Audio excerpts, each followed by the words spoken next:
ay pinagdiriwang natin ang kapistahan ni San Bernabé. Isa po sa mga itinuturing natin kapalit ng mga alagad. Kung tawagin natin ay Apostolic Fathers. So bahagi o ng pagkilos, katulad ng mga alagad at ng mga sinusugo ni Jesus, ang ebanghelyo natin ay nagpapaalala na rin tayo ay hinahayop para saan?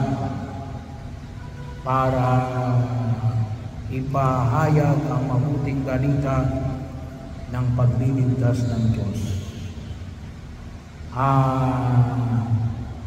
Ipahayag na nalalapit na ang paghahari ng Diyos. Magpagaling sa mga may sakit, magbalayad sa masamang espiritu,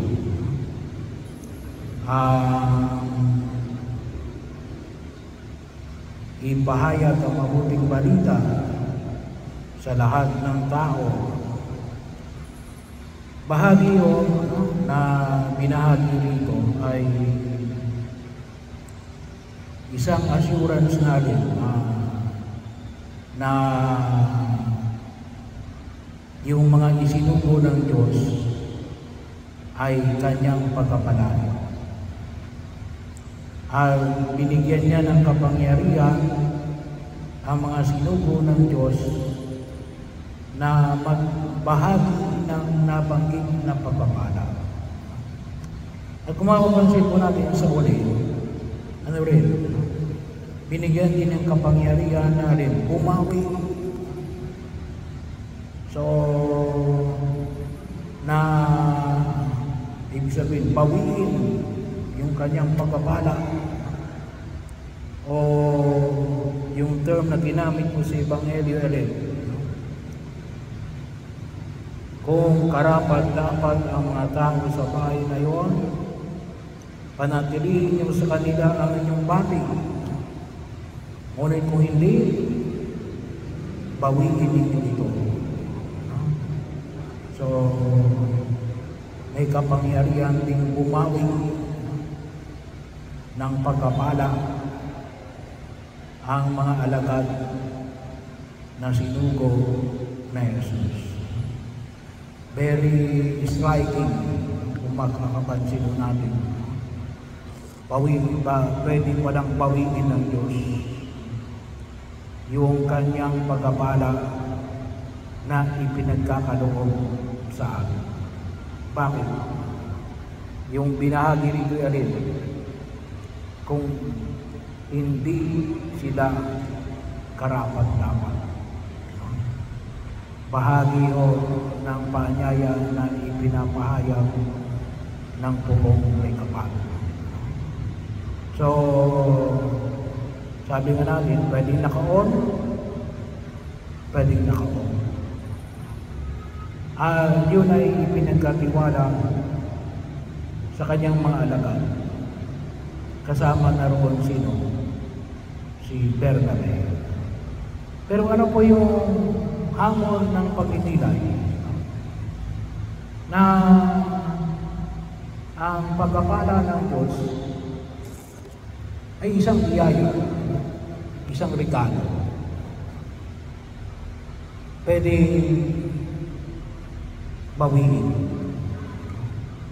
Sabi nga po minsan, sabi na, pinagkaloob na hindi na pwedeng bawiin. Hindi. Pwede palang bawiin. Pwede palang bawiin yung mga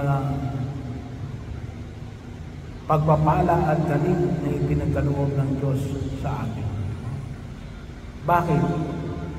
Kasi hindi na naglilingkod sa kadahilanan kung bakit ito ipinagkaloob. Bakit ba ito ipinagkaloob? Para papurihan, kilalanin, at mahalin ang ating Diyos. Yung biyaya na ito, hindi lamang para masabi natin na Pinagkalooban ako ng Diyos.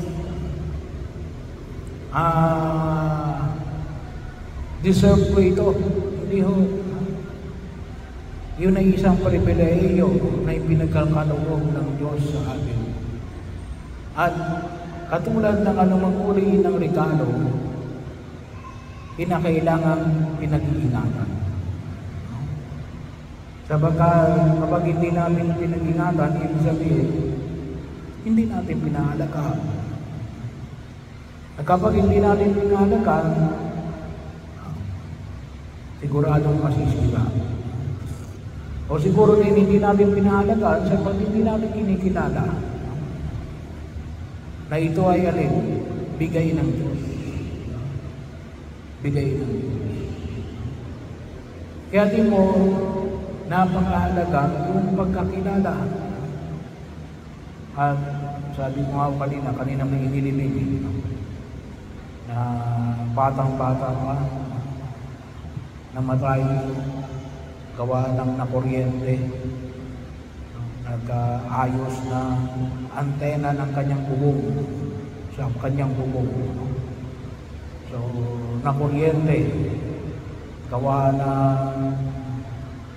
yung kuryente doon sa bahay, mayroong doon sa bubong, mayroong naka-expose. So, nadali siya. So, yung aking hamon din, nalulungkot tayo sapagkat may namatay. Pero yung sabi ko ay siyempre kapag gano'n kalimitan, nangihinayang tayo. Sayang naman. Sabi ko, huwag tayong manghinayang. Kasi kapag inubos natin yung panahon natin sa panghihinayang, lalo lang tayong malulungkot. Bahagi o yun. Huwag natin panghinayangan ng wala na eh. Kaya kinakailangan, i-treasure natin yung mga bagay na narito. Habang narito. Kasama na din yung biyaya ng buhay. At ilang pang pagkapala na ipinagkakaloob ng Diyos sa atin. Pahalagaan natin, gamitin natin, at pasalamatan natin ang Diyos. Gaano man kalaki o kaliit ang bagay na yun, ay nawa, mapahalagahan natin ang nabanggit na mga biyay or else, sabi nga ng may kapal, babawiin. Babawiin. May makikita tayong mga binawi. Mayroong isa na ang ganda-ganda ng boses. Kaya lang inabuso. Binawi. Ngayon, hindi na siya makakanta. Katulad ng pagkanta niya nung una. Nakakanta pa rin siya ngayon, pero hindi na kasing ganda. Hindi niya inalagaan. Hindi niya pinagpasalamat. Hindi niya pinahalagahan. Kaya bahagi yun, pwedeng bawiin ng Diyos.